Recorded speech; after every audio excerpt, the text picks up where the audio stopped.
सब कुछ ठीक हो जाने के बाद अगर आप बाहर घूमने की प्लानिंग बना रहे हैं और अगर आपको एक अच्छा होटल सस्ते दामों में चाहिए तो आपके लिए मेरे पास कुछ सुपर टिप्स हैं। सबसे पहले तो आप होटल में सुबह फोन करके रूम कभी बुक ना करें, क्योंकि सुबह के टाइम बहुत कस्टमर होते हैं, आपको महंगे दामों में ही रूम मिलेगा।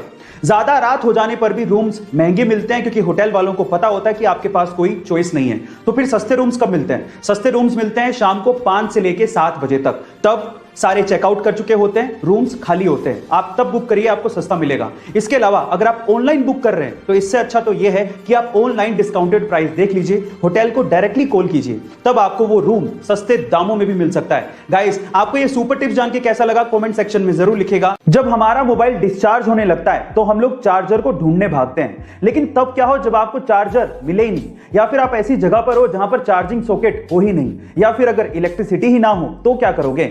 ऐसी प्रॉब्लम का सॉल्यूशन निकाल रही है चाइना की लीडिंग मोबाइल कंपनी Xiaomi, जो कि एक ऐसा डिवाइस बना रही है जिससे सिर्फ आवाज के थ्रू आपका मोबाइल चार्ज हो सकेगा।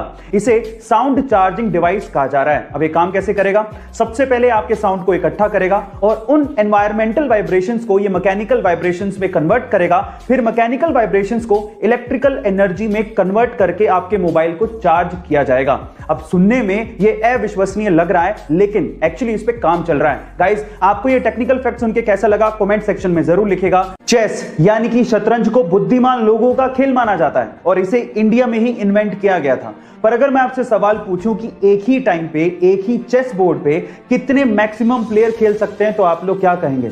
आप में से अधिकतर लोगों का जवाब होगा 2।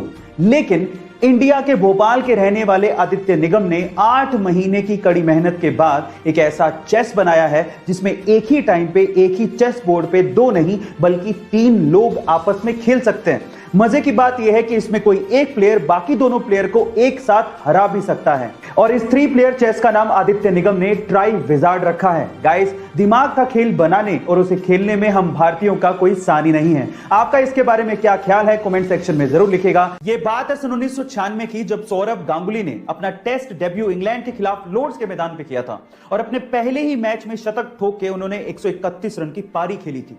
25 साल बीत जाने के बाद भी रिकॉर्ड कायम था, लेकिन अभी रिसेंटली न्यूजीलैंड के खिलाड़ी डेवॉन कॉनवे ने इस रिकॉर्ड को तोड़ दिया। जी हां गाइस, डेवॉन कॉनवे ने अपने डेब्यू मैच में इंग्लैंड के खिलाफ लॉर्ड्स के मैदान पर 200 रन की नाबाद पारी खेली और यह रिकॉर्ड अपने नाम कर लिया। गाइस, मजे की बात यह है कि सौरभ गांगुली और डेवॉन कॉनवे दोनों की बर्थ डेट 8 जुलाई ही है, दोनों ही लेफ्ट हैंडी बैट्समैन है और दोनों ने ही अपना टेस्ट डेब्यू इंग्लैंड के खिलाफ लॉर्ड्स के मैदान में करके शतक ठोके। गाइस, आपको ये इंफॉर्मेशन कैसी लगी चैट सेक्शन में जरूर लिखिएगा। यूएफओ, एलियंस और एलियंस की दुनिया, ये हमेशा से ही हमारा ध्यान खींचती आई है।